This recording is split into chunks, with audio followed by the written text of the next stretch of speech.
Hebreus capítulo 12, então. Portanto, também nós, visto que temos a rodear-nos tão grande nuvem de testemunhas, desembaraçando-nos de todo o peso e do pecado que tenazmente nos assedia, corramos com perseverança a carreira que nos está proposta, olhando firmemente para o autor e consumador da fé, Jesus, o qual, em troca da alegria que lhe estava proposta, suportou a cruz, não fazendo caso da ignomínia, e está sentado à destra do trono de Deus.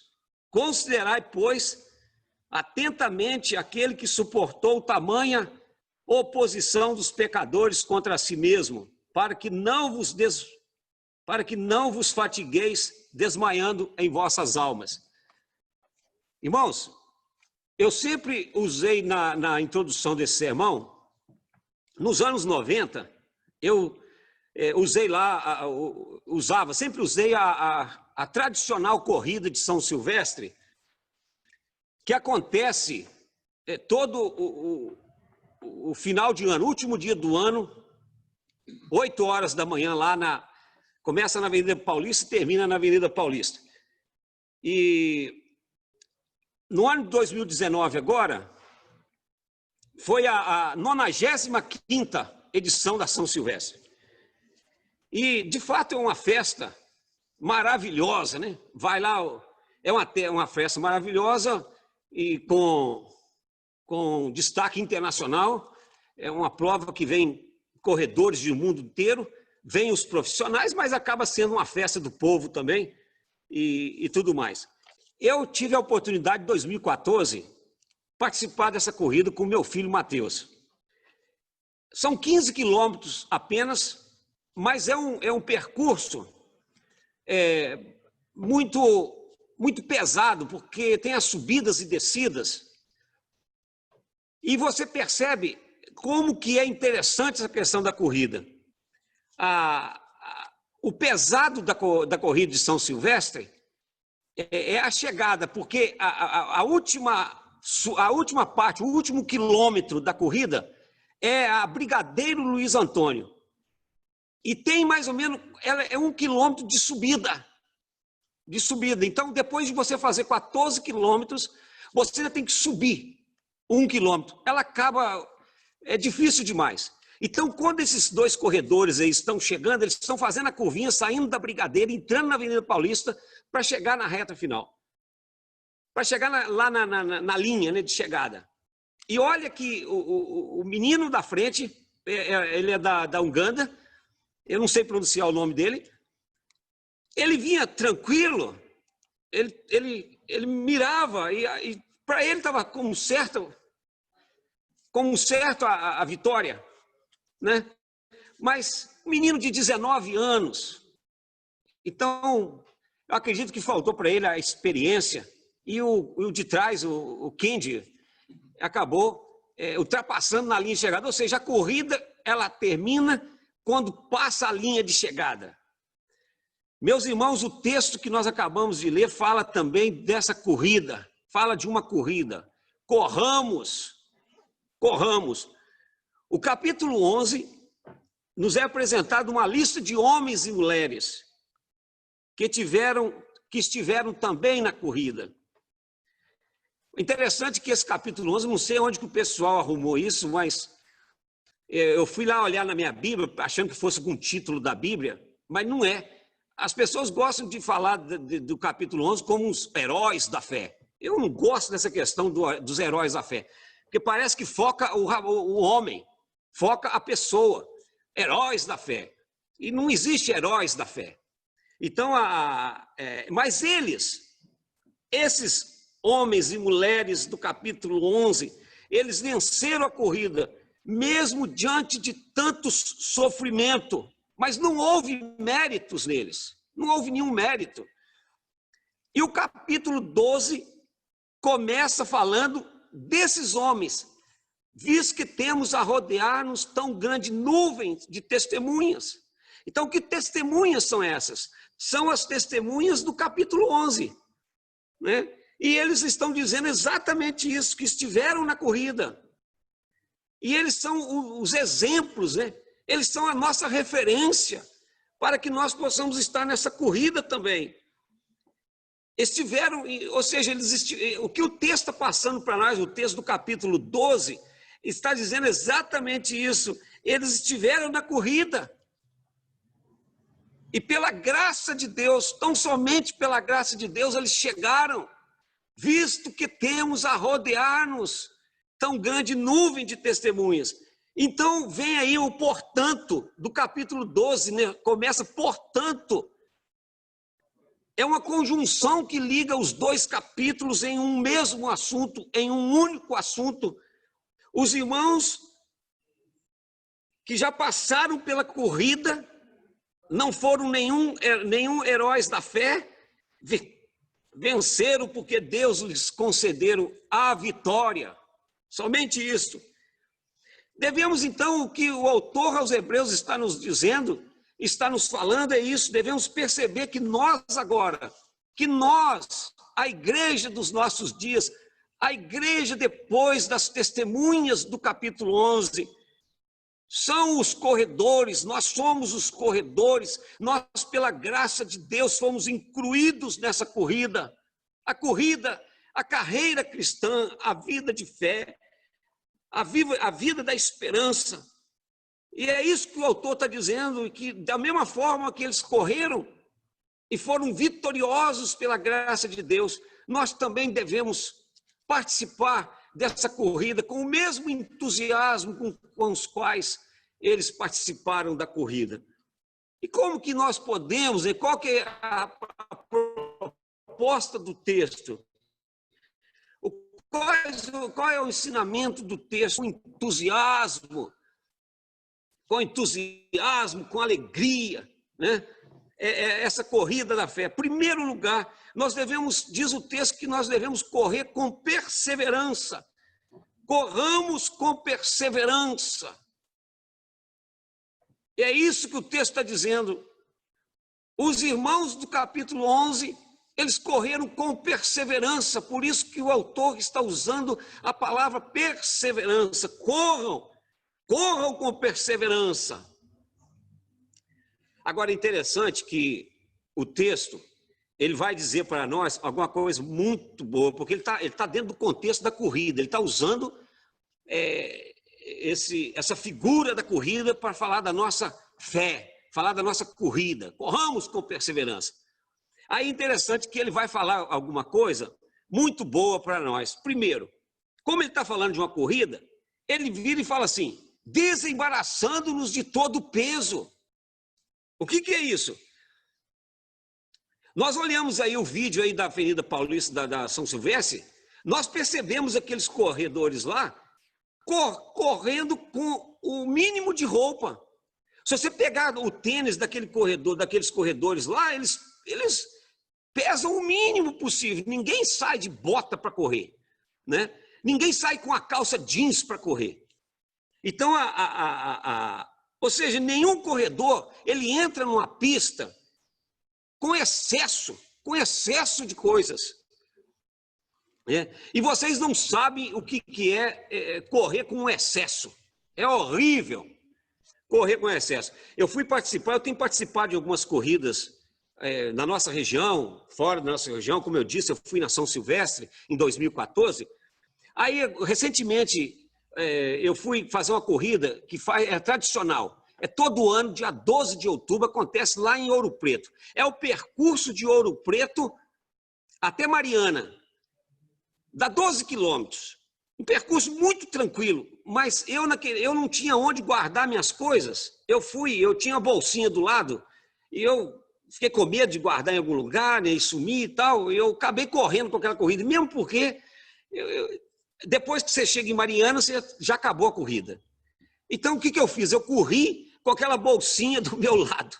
Foi a coisa pior que aconteceu na minha corrida. Aquela bolsinha ficava batendo aqui o tempo todo e eu tinha que ficar preocupado com aquilo. Então, eu só estou mostrando o seguinte, a ideia do texto é a seguinte, corredor, ele tem que tirar o excesso do peso.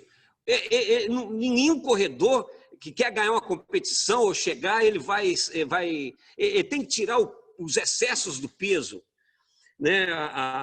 As roupas excessivas. E na vida espiritual, irmãos, nós precisamos fazer a mesma coisa. Nós não podemos andar na vida espiritual com Cristo carregando pesos.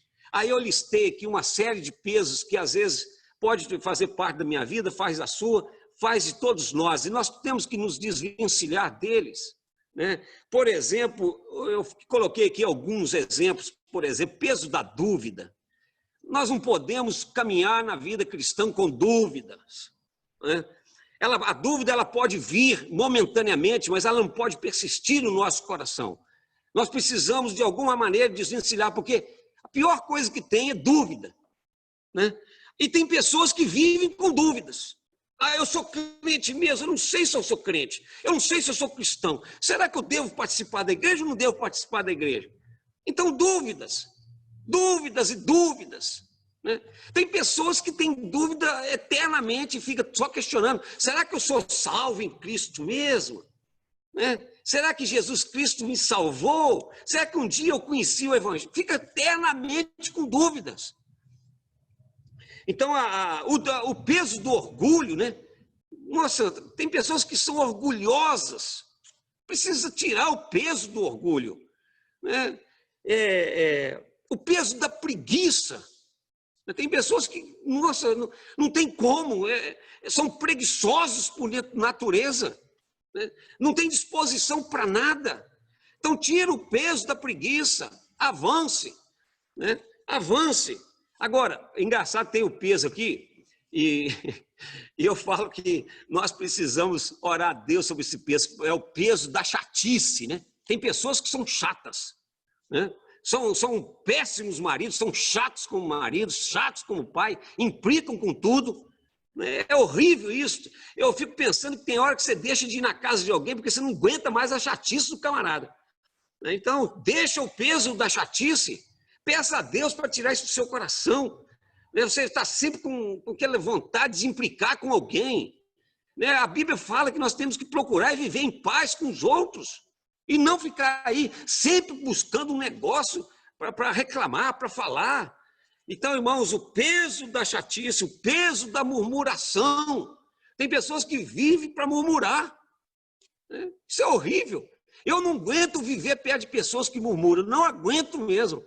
Pessoas que ficam toda hora, nada é bom para ele, tudo está ruim, né? Você vai conversar, você está achando que você está falando alguma coisa boa para ele, daí um cadinho ele vem com uma coisa que, nossa vida. Então, irmãos, peso do passado, tem pessoas que vivem no passado, já viu isso? Ele só fica olhando no passado. Ah, eu sou assim porque o meu pai me criou assim. Ah, eu sou assim porque minha mãe me tratou tão mal. E vive isso o resto da vida, né? Por favor, meus queridos irmãos, corramos com perseverança, mas para corrermos com perseverança, nós precisamos desvencilhar dos pesos próprios que nós temos por natureza, né? Mesmo que você não consiga desvencilhar de tudo de uma vez, vai desvencilhando, né?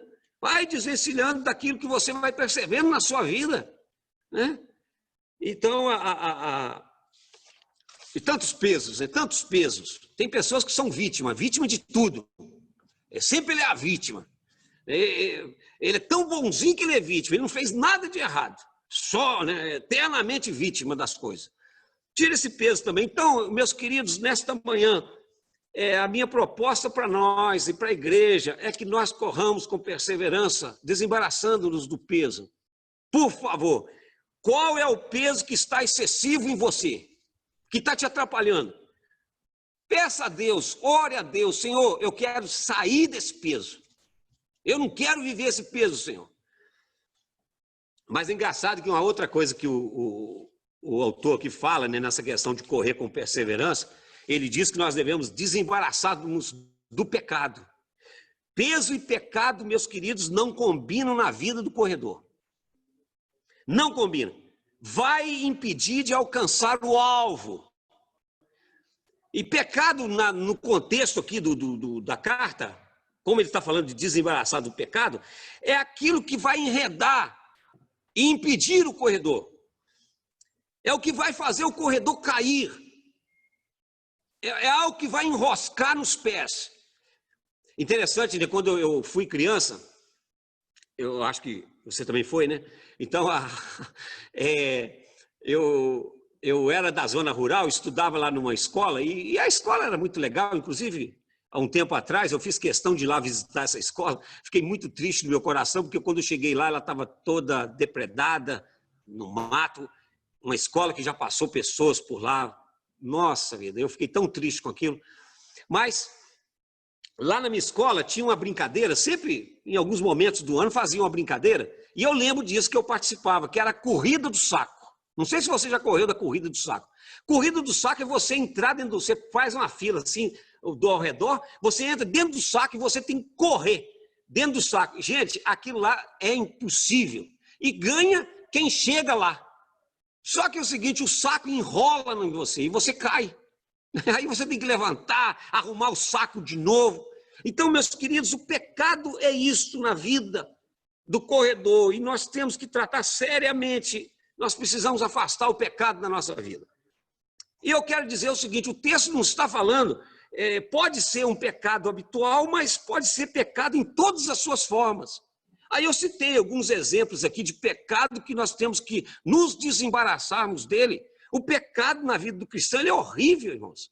Ele é horrível. Pecado da soberba, né? Pessoas que são soberbas. Precisamos desembaraçar. Não pode haver espaço no coração do cristão para soberba, né?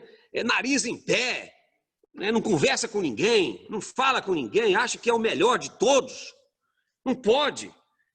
Agora, o pecado da ganância, meus queridos irmãos, eu acho que eu preciso dar uma falada nisso aqui, não quero focar, isso não é o assunto, mas nós precisamos desensinar do pecado que acaba com os nossos dias, destrói os nossos dias, é o pecado da sexualidade, do sexo, né? Então, não precisamos parar com isso, precisamos desensinar disso. Tem pessoas que só ficam focando isso na sua vida. Tudo é isso, tudo é sexo. E nós temos aí, né, nossa, tudo para fomentar isso, ou seja, a fome com vontade de comer. E o cristão precisa sair fora disso, irmãos. Pecado da cobiça, né? Então, então é isso, irmãos, corramos com perseverança. E para corrermos com perseverança, nós temos que desvencilharmos desses pesos, desses pecados que querem destruir. E eu confesso que muitas vezes, perseverança, irmãos, não é algo fácil. Às vezes, sermos perseverantes em algumas áreas é muito difícil. E eu confesso que a perseverança, ela precisa da graça de Deus. Quem dá a perseverança é Deus, e nós perseveramos é porque Deus tem sido misericordioso conosco. Nem sempre. E eu confesso que em alguns momentos da vida, no meu ministério, na vida, eu tive vontade de desistir, tá, sabe? Não foi fácil. Já tive vontade de desistir do ministério, e de parar com tudo. Já tive vontade de desistir da vida, né? Mas Deus tem sido misericordioso. Eu não sei, talvez você está me ouvindo aí hoje, e talvez essa seja a sua situação, e você às vezes está com vontade de desistir, mas eu vou dizer para você, o que a palavra de Deus está dizendo para nós hoje, aqui hoje, é o seguinte: olha, eu tenho uma lista de testemunhas que não foi fácil para eles também, mas que eles perseveraram. Ou seja, o autor aos Hebreus não está falando, não está julgando algo no ar, ele está dando exemplos para nós. Exemplos de que a perseverança funcionou na vida deles e vai funcionar na nossa também. E é isso que eu tenho experimentado, porque à medida que eu persevero, que eu não desisto, Deus vai descortinando o melhor da vida, vai me dando a grande oportunidade, né, de enxergar a vida de uma maneira melhor. É isso que eu vejo, é assim que eu vejo a vida cristã. Eu fiquei pensando essa semana, quando eu estava pensando nisso, eu fiquei falando, caramba, se eu desistisse alguns anos atrás, né, da minha vida, eu não teria tido a oportunidade de estar do lado do Pedro aqui. E outro dia a mãe dele, a Maria José, mandou uma mensagem para mim: pastor, eu sou grato a Deus, porque o senhor participou da licenciatura do Pedro e participou do cajado do Pedro, do Danciri. Eu participei da ordenação também. Então, já pensou se eu tivesse desistido? Eu não teria tido esse privilégio de ter esse irmão do meu lado aqui, não é? Eu não tinha, eu teria acabado com tudo muito antes. Então, meus queridos, eu não tinha oportunidade, por exemplo, que bênção! Eu não teria tido a oportunidade, talvez, se eu tivesse acabado com a minha vida, em alguns momentos que eu fiquei tão chateado com a vida, eu não teria tido a oportunidade de ser avô. E hoje, graças a Deus, já tem uma menina, uma netinha com quase 3 anos e vai chegar mais 2. Olha que bênção é a vida, que alegria, que satisfação. Então, meus queridos irmãos, mas a maior perseverança que eu busco ela e que eu alcanço ela, que eu quero chegar lá no topo, meus irmãos, é a perseverança de chegarmos lá, ser fiel até a morte da tia e a coroa da vida. Essa é a perseverança maior pela qual nós temos que lutar por ela. Corramos com perseverança, diz o texto, mas corramos olhando para Jesus. Não perca de vista, meus irmãos, a Jesus Cristo. Ele perseverou até o fim. Ele é o maior exemplo para nós de perseverança. Ele tinha todas as circunstâncias para desistir. E ele mesmo está nos chamando hoje, está desafiando os nossos corações para que nós olhemos para ele. Olhem para Jesus, olhando firmemente para Jesus, diz o texto. Agora, meus queridos irmãos, eu quero trazer uma palavra para você, que não é olhar para Jesus, né, como se Jesus fosse um guru, como se Jesus, eu vou olhar para ele, tipo aquela pessoa que está querendo alguma coisa, né? Vou olhar para ele porque ele vai me dar. Já viu isso? Tem pessoas que ficam assim, com o olhar você sabe que ele está querendo já alguma coisa, você fica até sem graça com ele, né? Mas Jesus não é isso, Jesus está me chamando para olhar para ele, está nos chamando para olhar para ele, porque ele é autor da minha fé. Não existe outro.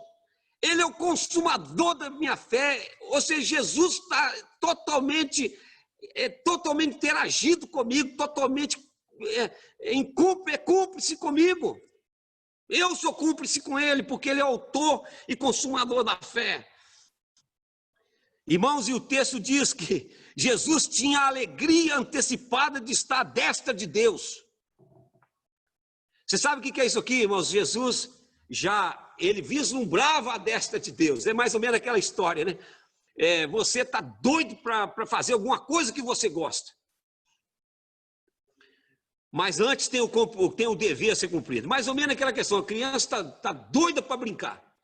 Ele já volta da escola, por exemplo, não é agora que a gente está em pandemia, ninguém está voltando da escola, né? Mas volta doido para chegar em casa para poder pegar o brinquedo preferido dele. Aí a mamãe e o papai, primeiro o dever. É isso que Jesus está dizendo, em troca da alegria que ele estava antecipada de estar ao trono de Deus. Primeiro Jesus cumpriu o seu dever para nós. Jesus não pulou, não escapou, ele não tirou o seu corpo fora. É isso que ele está dizendo para nós. Né? E então ele cumpriu, diz o texto, suportou a cruz. É isso que Jesus cumpriu. Irmãos, eu quero dizer para você que a cruz era algo vergonhoso. Era vergonhosa a cruz. Você sabe, eu vou dizer para vocês, a cruz, irmãos, era destinada aos escravos e criminosos. A cruz era uma experiência imprópria aos civilizados. A crucificação, meus queridos irmãos, se você quer saber, a crucificação era uma tortura. Mas Jesus suportou a cruz. Eu vou te falar por que a cruz era uma tortura. Primeiro, imagina os seus pés e mãos pregados. Você já pensou numa possibilidade dessa? O que os pés e as mãos pregados diz para você? Está dizendo, irmãos, que o seu corpo fica imóvel. Você consegue ficar imóvel? Mas é isso que Jesus está dizendo quando fala que ele suportou a cruz. Ele foi uma pessoa que ficou imóvel. E quer ouvir mais alguma coisa sobre a cruz? Quando fala que o texto fala que Jesus suportou a cruz, e ele está dizendo, olhem para mim. Não tinha, irmãos, a pessoa imóvel, que foi a situação de Jesus na cruz, ele não tinha como proteger do frio. Você sabe o que é sentir frio? Você sabe o que é você querer puxar uma coberta para aquecer o seu corpo e você não tem como, porque suas mãos, os seus pés estão pregados, você não tem como buscar cobertor, nem com o pé você tem condições. Você sabe o que é você querer ir para debaixo de uma sombra na hora do calor e você não conseguir porque você tem os seus pés e mãos imóveis? Você sabe, irmãos, o que é um inseto rondando na sua cara? É a pior coisa que tem você ter um mosquitinho, né? Toda hora você tem que ficar fazendo isso. Agora, só que Jesus não tinha nem como espantar os insetos, porque ele não tinha mão para espantar. Ele não tinha suas mãos livres. E o caso de Jesus era mais sério, porque o odor do sangue chamavam os insetos. É isso que o texto está dizendo quando fala que ele suportou a cruz. E o texto fala que Jesus não fez caso da ignomínia, da vergonha envolvida no ato, irmãos. Por uma pessoa séria que nem Jesus. Morte degradante é a morte de cruz.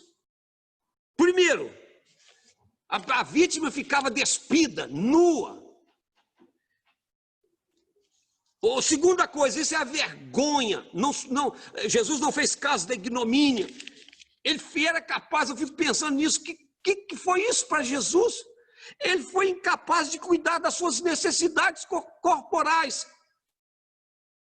Você sabe o que é isso? Você sabe o que é você ter vontade de ir no banheiro e você não pode ir?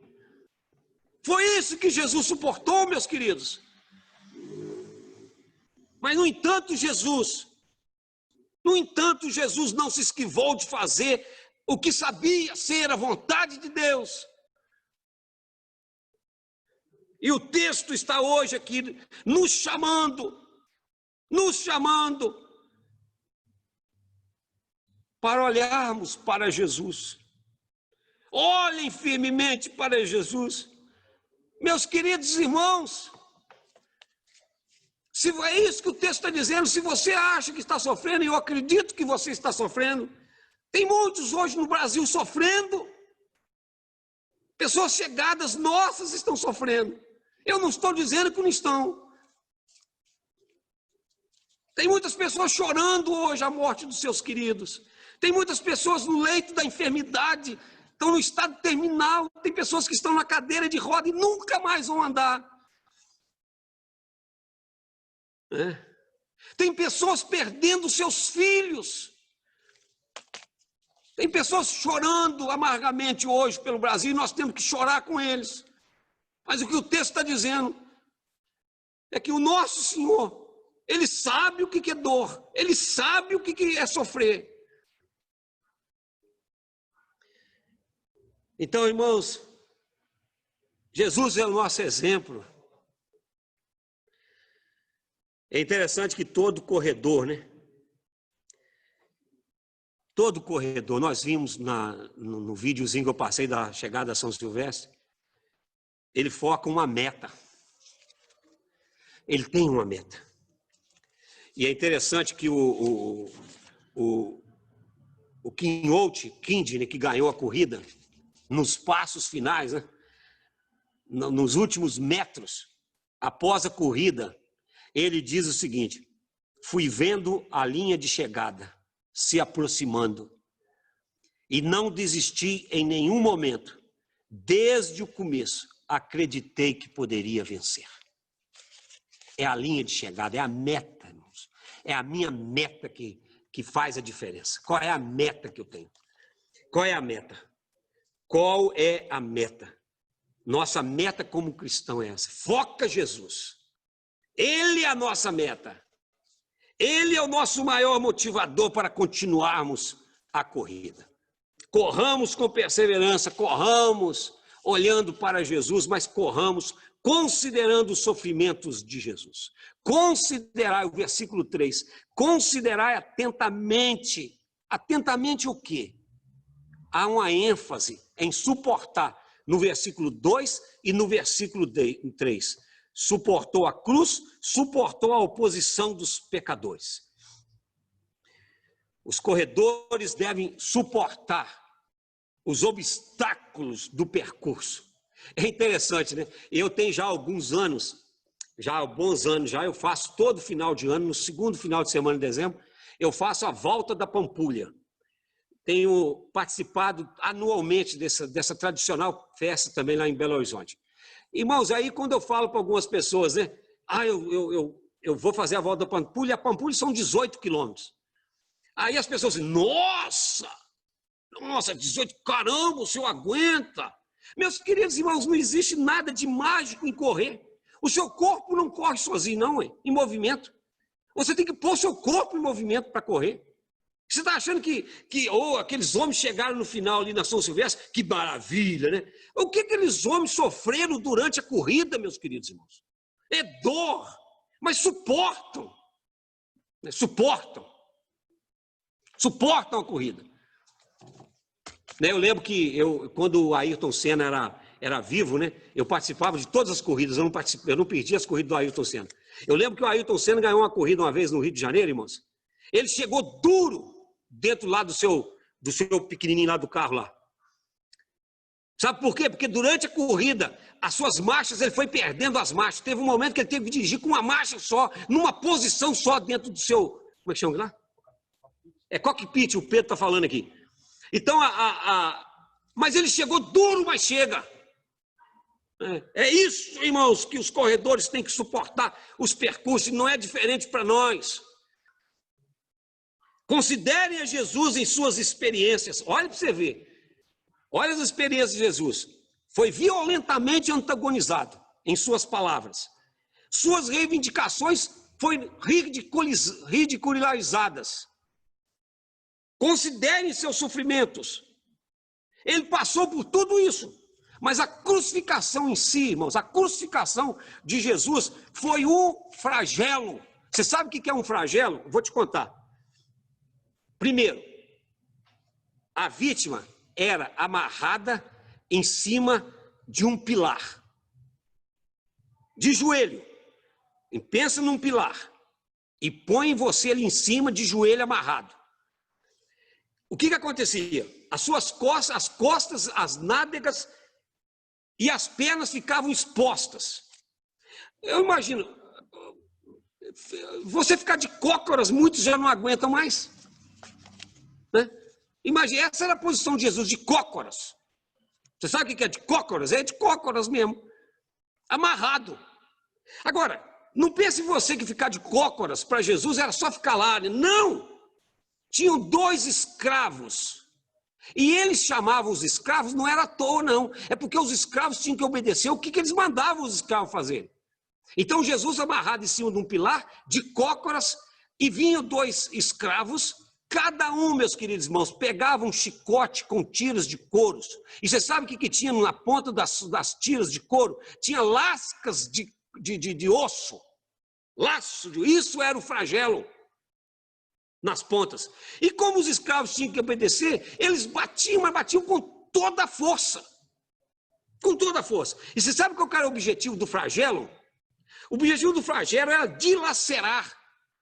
Você sabe o que é dilacerar? É cortar, é retalhar, é despedaçar, é espedaçar, é cortar a carne. Isso era o flagelo. E Jesus suportou isso. Considerem a Jesus. A pele era para dilacerar a pele. Você imagina a pele do corpo de Jesus? Imagina os nervos. Você sabe o que é sentir dor em nervo?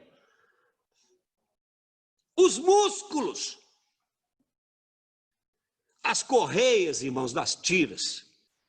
Elas enrolavam em volta do corpo. E aquilo travavam com aqueles ossos entrando no corpo de Jesus. E aquilo cortava os peitos, cortavam as costas.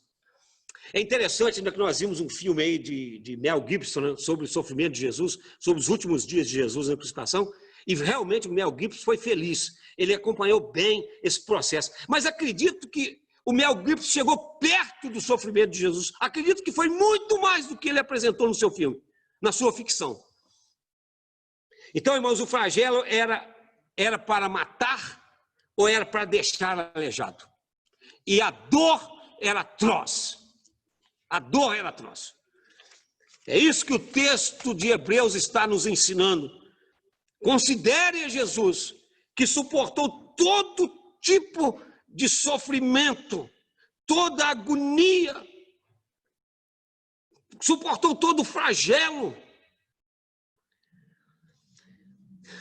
E, irmãos, o texto dos Hebreus não está simplesmente colocando para nós, ou querendo que a gente sinta dó de Jesus. Não. Nós temos que sentir, coitadinho, né? Não. O que o texto está dizendo para nós é o seguinte, que os sofrimentos de Jesus, ele tem tudo a ver com os seus seguidores. E os seus seguidores têm que suportar a cruz. Os seus seguidores têm que suportar o sofrimento. É assim que nós temos visto na história da igreja. É isso que o autor dos Hebreus, num contexto de sofrimento, num contexto de perseguição, está passando para os seus leitores. Você sabe para quê? Para que a gente não venha, é isso que o texto de Hebreus termina, para que não vos fatigueis, irmãos. Para que não vos fatigueis, desmaiando em vossas almas. O sofrimento de Jesus é para que sigamos nossa jornada, nosso percurso de cabeça erguida até o fim. O texto está dizendo para nós o seguinte, Jesus, ele chegou e nós devemos considerar que nós também chegaremos como seus discípulos. Não importa o que passaremos pelo percurso. Nossa conclusão. Corramos com perseverança. Jesus foi perseverante. Corramos olhando para Jesus. Ele é o autor e consumador de nossa fé. E estará conosco todos os dias. Corramos considerando os sofrimentos de Jesus. Seus sofrimentos hão de nos ajudar a passar pelos nossos próprios sofrimentos. Que Deus nos abençoe.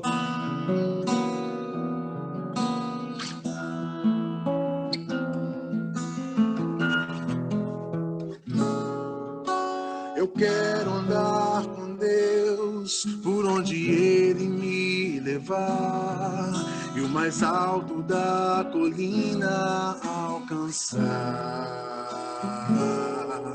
e mostrar o seu amor aonde o mundo precisar, feito o sol do meio-dia a brilhar. Somente a luz do seu olhar bastará para iluminar o meu caminho. Então será viver a cada passo com Jesus.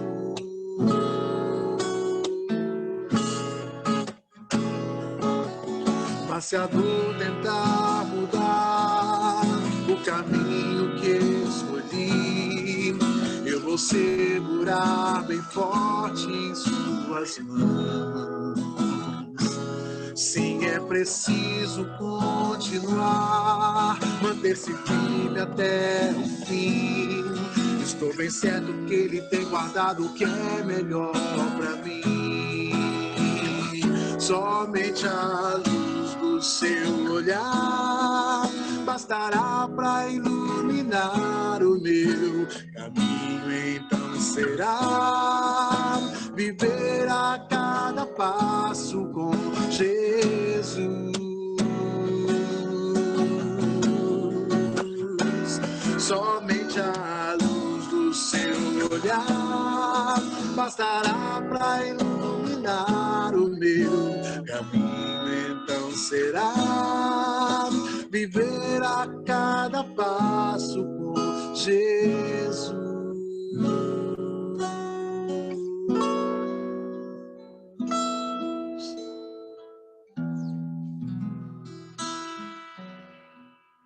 Deus, tu chamaste teu servo Abraão de Ur, na Caldeia, cuidando dele em todas as suas peregrinações, e guiaste o povo hebreu na sua travessia pelo deserto.